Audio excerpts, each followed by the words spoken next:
પહેલો પ્રશ્ન છે જારક શ્વસનમાં કયા વાયુની જરૂર પડે છે? તો જ્વારક શ્વસનમાં કયો આવશે? ઓક્સિજન. બરાબર, તો આપણે જવાબ લખવાનો ઓપ્શન એ ઓક્સિજન. ચલો આગળ જોઈએ બીજો પ્રશ્ન. તમે શ્વાસમાં કયો વાયુ લો છો? તો ઓક્સિજન. અને ઉચ્છ્વાસમાં કયો બહાર કાઢો તો CO2. બરાબર, તો અહીંયા પણ જવાબ શું આવશે? Option A. હવે વિદ્યાર્થી મિત્રો આગળ જોઈએ પ્રશ્ન નંબર 3. તો તમે જોઈ શકો છો અહીંયા નિશાની કરેલી છે. બરાબર, તો હૃદય જે છે એ આ છે, એટલે હૃદય નહીં આવે. ધમની છે, શિરા છે કે ફેફસા છે? બરાબર, તો આપણે જવાબ શું લખીશું? ફેફસા. ત્યારબાદ વિદ્યાર્થી મિત્રો પ્રશ્ન નંબર 4 તમે જોઈ શકો છો કે તમે શવાસનની સ્થિતિમાં છો ત્યારે તમારો નાડી દર કેટલો હશે? બરાબર, એટલે તમારો જે આ નાડી દર છે એ કેટલો હોય છે એ તમારે જણાવવાનું છે. 72 થી 80, 60 થી 65, 75 થી 85 કે 80 થી 85. તો વિદ્યાર્થી મિત્રો પ્રશ્ન નંબર 4નો જવાબ આપણને આપેલું છે. આ આન્સર ખાસ તમારે મને કમેન્ટમાં જણાવવાનો છે. મારે જોવું છે કેટલા વિદ્યાર્થીને આ સિમ્પલ માહિતી યાદ છે. 5મો પ્રશ્ન છે વનસ્પતિનું પ્રજનન અંગ કયું છે? બરાબર, તો તમને અહીંયા મૂળ, પ્રકાંડ, પર્ણ અને પુષ્પ 4 વિકલ્પો આપ્યા છે. તો વિદ્યાર્થી મિત્રો ખાસ આનો આન્સર કમેન્ટમાં જણાવજો. એકદમ સહેલો છે. ઓકે, મીટરની સંજ્ઞા કઈ છે? તો ઓપ્શન એ આવશે. ખાલી એમ એ મીટરની સંજ્ઞા, કિલોમીટર માટે KM આવે. બરાબર, તો અહીંયા આપણે મીટર માટે કઈ લખીશું? ઓપ્શન એ એમ. હવે વિદ્યાર્થી મિત્રો આગળ જોઈએ 7મો પ્રશ્ન. તો વિદ્યુત કોષ માટે કઈ સંજ્ઞા વપરાય છે? તો બી નંબરની જે છે એ વિદ્યુત કોષ માટે વપરાય છે. બરાબર, ચાલો વિદ્યાર્થી મિત્રો આગળ જોઈએ પ્રશ્ન નંબર 8. નીચેની આકૃતિ પરથી સાચો વિકલ્પ પસંદ કરો. એ અને બી બંનેમાં દેખાય છે, એટલે આપણે આકૃતિ એ જોઈએ તો એમાં તો આપણને દેખાશે પણ બીમાં નહીં દેખાય. કેમ? કારણ કે આ વળેલું છે એટલે આમાં નહીં દેખાય, એટલે ઓપ્શન એ તો નહીં જ આવે.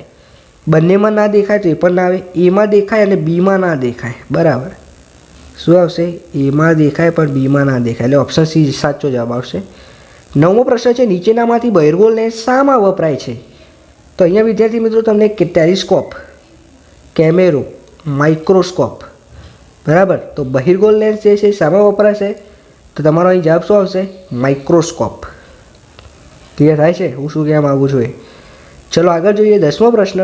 નીચે આપેલ પૈકી પાણીની અછત માટે શું જવાબદાર નથી? તો પાણીની અછત માટે શું જવાબદાર નથી? તો વસ્તી વધારો.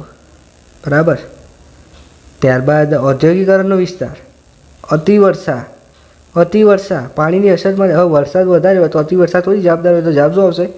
અતિવર્ષા. Option D. ચલો 11મો પ્રશ્ન જોઈએ. નીચે આપેલ પછી કયું વિધાન સાચું નથી, એટલે કયું ખોટું છે એ શોધવાનું છે. જંગલો જમીન ધોવાની પ્રક્રિયાને અટકાવે છે. બરાબર, વનસ્પતિ અને પ્રાણી જંગલ એકબીજા પર આધારિત નથી. જંગલો વાતાવરણ અને જળચક્ર પર અસર કરે છે. વૃદ્ધિ. ઓકે, ઓપ્શન બી આવશે. બરાબર, કારણ કે એકબીજા પર આધાર રાખે છે, એ આધાર નથી કીધું છે, એટલે આ વિધાન કેવું છે? ખોટું છે. 12મો પ્રશ્ન છે અશુદ્ધ પાણીને શુદ્ધ કરવા માટે નીચેમાંથી કયા રસાયણનો ઉપયોગ થાય છે? તો આપણે શું આવશે? ક્લોરીન. Option A. બરાબર, પાણીને શુદ્ધ કરવા માટે કોનો ઉપયોગ થાય છે? તો ક્લોરીનની ગોળીઓ તમે જોઈ હોય તો બરાબર પાણીની બોટલની અંદર નાખવામાં આવતી હોય છે. તો એ અશુદ્ધ પાણીને શુદ્ધ કરવા માટે ક્લોરીનની ગોળીઓ, ટેબ્લેટ જે છે એ નાખવામાં આવતી હોય છે. 13મો પ્રશ્ન છે વંદામાં હવા ખાલી જગ્યા દ્વારા શરીરમાં પ્રવેશે છે. તો વંદાની અંદર શું હોય? તો ત્વચા દ્વારા. એ અળસિયામાં આવશે ત્વચા દ્વારા. બરાબર, વંદો છે.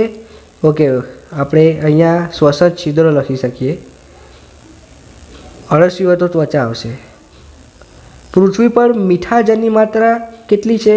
તો 0.6%, 0.006, 0.06 કે 6%. તો આનો આન્સર આપણે બુકમાં આપ્યો છે. ખાસ તમારે આનો આન્સર કમેન્ટ કરવાનો છે વિદ્યાર્થી મિત્રો. ઓકે, 14મા નંબરનો. 15મો પ્રશ્ન છે તમારા ખેતરમાં તમે પાણીનો વ્યય ન થાય તે માટે કઈ પદ્ધતિ આવે? તો ટપક સિંચાઈ પદ્ધતિ. શું આવશે વિદ્યાર્થી મિત્રો? ટપક સિંચાઈ પદ્ધતિ. ભૂગર્ભ જળની પુનઃપ્રાપ્તિ માટે નીચેનામાંથી કઈ પ્રવૃત્તિ કરાય? તો વાવ, વર્ષા જળ સંગ્રહ. એ અને બી બંને. શું આવશે? એ અને બી બંને. વિદ્યાર્થી મિત્રો આગળ જોઈએ તો તમે સ્ક્રીન ઉપર જોઈ શકો છો એક વાક્યમાં પ્રશ્નોના જવાબ આપવાના છે. 6 માર્ક્સનો પ્રશ્ન છે. ગ્લુકોઝની પ્રક્રિયા થાય ઓક્સિજનના હાજરીમાં ગ્લુકોઝ. તો ગ્લુકોઝમાંથી શું બને એ તમારે અહીં લખવાનું છે. બરાબર, બીજું છે રુધિરના જુદા જુદા ઘટકોના નામ લખો. તો લખો રક્તકણ, શ્વેતકણ, ત્રાકકણ. ત્યારબાદ પર્ણરંધ્રના કોઈ પણ 2 કાર્યો લખો. તો આ તમને આવડવું જોઈએ, એકદમ સહેલું છે. ફલન બાદ ફલિતાંડનો વિકાસ થઈ શામાં પરિણમે છે? ત્યારબાદ વિદ્યાર્થી મિત્રો 5મો પ્રશ્ન છે કયા પ્રકારનો લેન્સ હંમેશા આભાસી પ્રતિબિંબ આપે છે? એક એવી પરિસ્થિતિ જણાવો કે આભાસી પ્રતિબિંબ રચાતું હોય. બરાબર, પ્રશ્ન નંબર 2ની અંદર હવે વિદ્યાર્થી મિત્રો 2 ગુણના પ્રશ્નો છે, ગમે તે 5ના જવાબ લખવાના છે, એટલે ટોટલ તમને અહીં 10 માર્ક્સ મળશે. પહેલો પ્રશ્ન છે, ભૂમિ જળ સ્તરમાં ઘટાડો કરવા પાછળના પરિબળો, એટલે જે જળ સ્તરમાં ઘટાડો થાય છે એના પરિબળોના ખાલી નામ લખવાના છે. તમે રોજબરોજના જીવનના વાપરતા હોય તેવી કોઈ પણ 5 વનસ્પતિના નામ લખો. વનસ્પતિ પેદાશો એટલે જે વનસ્પતિમાંથી બને છે, બરાબર, એ 5 વસ્તુ. ચલો, ત્રીજો પ્રશ્ન છે, જાહેર સ્થળોની સ્વચ્છતા કઈ રીતે જાળવવી જોઈએ? આ પ્રશ્ન ખાસ તૈયાર કરજો. ચોથો છે, ઘરના કચરાને ગટરમાં નાખતા પહેલાં કઈ કઈ બાબતોનું ધ્યાન રાખવું જોઈએ? A થી Z અંગ્રેજી મૂળાક્ષરોમાંથી કયા ને કેટલા મૂળાક્ષરો સમતલેખમાંથી જોતા સમાન દેખાશે? તો એક તો B, પછી D, બરાબર, D ના આવે, F G H, પછી I, બરાબર. તો આ રીતે તમારે લખવાના છે. સૂર્યપ્રકાશ એ જુદા જુદા રંગોનું મિશ્રણ છે, તે કેવી રીતે દર્શાવી શકાય? શ્વાસોશ્વાસની પ્રક્રિયાનું મોડેલ બનાવવા તમે કઈ કઈ સામગ્રીનો ઉપયોગ કરશો? તો ખાસ તૈયાર કરજો. હવે વિદ્યાર્થી મિત્રો 3 માર્ક્સના પ્રશ્નો છે, 4 લખવાના છે, એટલે તમને 12 માર્ક્સ મળે છે.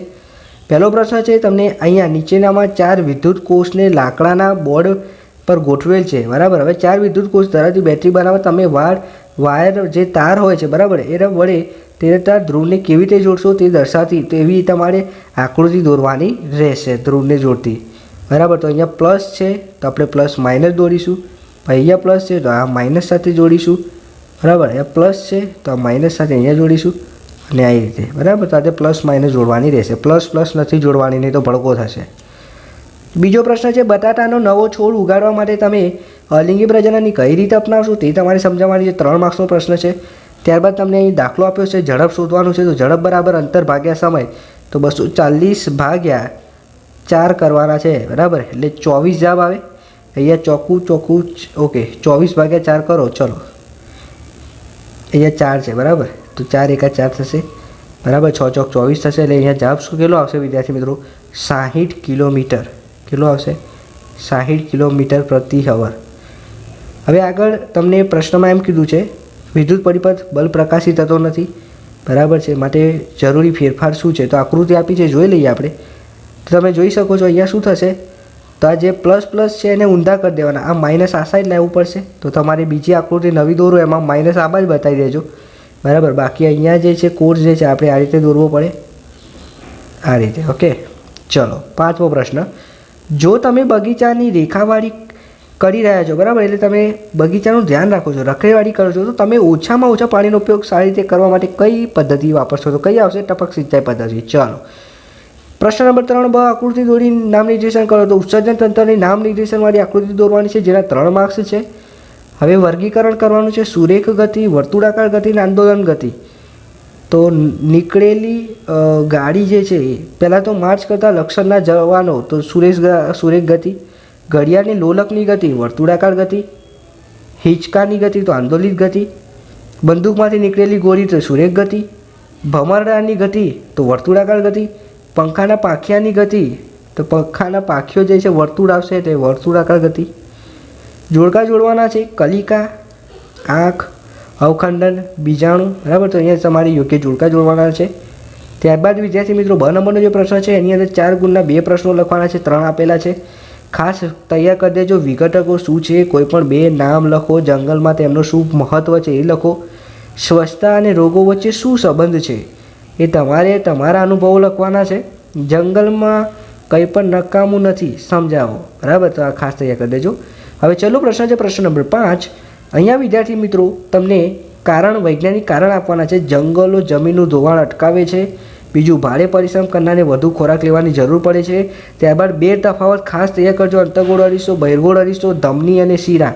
ધમની જે છે એ શું કરે છે તમને ખાસ યાદ હોવું જોઈએ કે લોહીને શરીરના અંગો તરફ લઈ જાય, અને શીરા જે છે એ અંગોમાંથી લોહીને હૃદય તરફ લઈ જાય.